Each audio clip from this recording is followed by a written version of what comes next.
Jeff Patterson. Just how good is it to be back with the group and sort of feel like a hockey player again?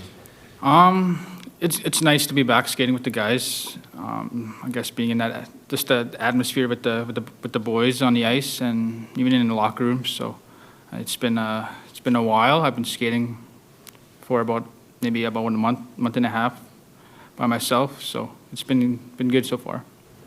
Brendan Batchelor, Sportsnet 650. Just how difficult has this season been for you? You know, obviously joining the Canucks and coming in, looking to get an opportunity here, and then to have that happen in training camp. It's tough. Like, I guess I had a pretty bad injury, but I'm just happy to be back and skating again and being around the guys. So I'm pretty excited to be here. Do you have any idea as to a timeline? Like, are you hoping to get into games at some point here, or where are you at? There's no timeline right now. I don't know. Patrick Johnson, Post Media. How did you get yourself through, especially those months when you were off ice and you're just basically waiting for your leg to heal? How did you get yourself through that emotionally? What were things that you focused on or talked about or thought about? It was tough. I had my wife and obviously my kids, my family back home, my parents. But my dad just reminded me that to be grateful for where I am, especially where I come from.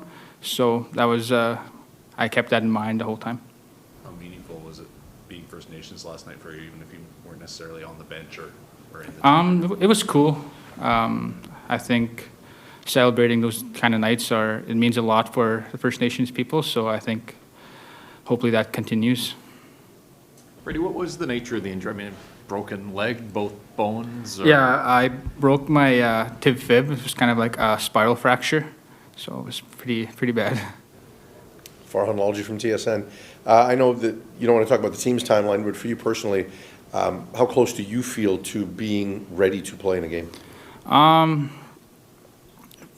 I just listen to the docs to tell me when I'm ready to go, and that's kind of it. But from your own personal strength, like, do you feel strong? Do you feel 100%? I think I still got ways to go, to be honest, but I got to listen to the docs. They're the professionals, so. How did it feel in practice today, you know, when you're moving the puck? I mean, the guys are moving pretty quick. Did you? Yeah, I had to try to keep up and make those passes and just be comfortable. So Try to be comfortable. What was it like skating with Brad Hunt? Everyone says he's... Oh, he's a really nice guy. the way people talk about him, he's really good. When we know your story and how far you've come to get to this level, do you just take this on as sort of another challenge in your personal story to get back at some point, whether it's this year or even next year? Yeah, for sure. There's just a lot of people go through injuries, and it's just another hiccup in my journey, I guess you can say, to become hopefully a regular NHLer. What's the toughest injury you had before this? This is only. I don't think I've ever been injured till this first one. David Pedrelli. What's it like dealing with that injury if you've never had one before? Like, for that to be your first big one, how do you kind of get over that mental hurdle?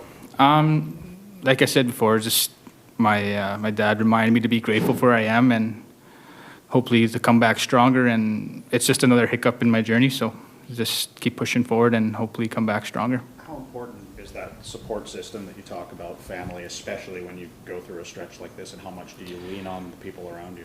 I think it's very important, especially like mentally. Like, you got to be reminded to be grateful for where you are, and just have people who care about you remind you and remind you to be. You can come back stronger and keep you in a straight line, I guess you can say. Is that something you've always been aware of, or was it something you came to realize as your hockey career progressed and you had to start moving away from home and that kind of?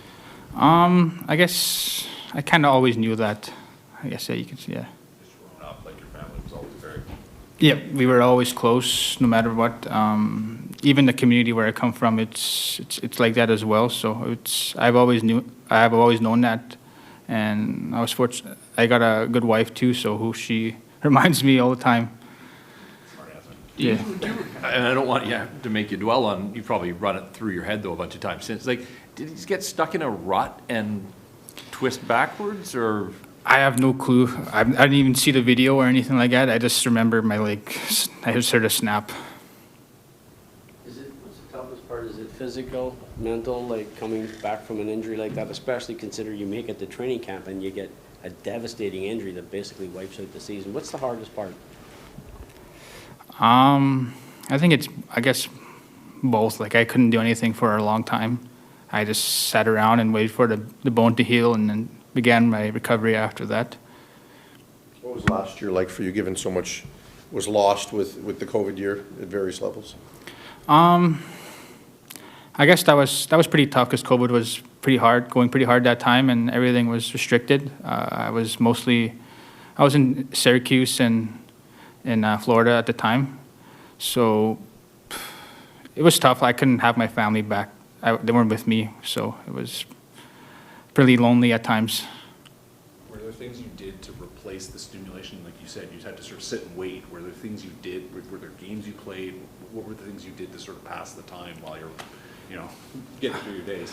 I got 2 little kids, so we were kept pretty busy, so that was pretty good to have those guys around too, to lighten up the days and go faster.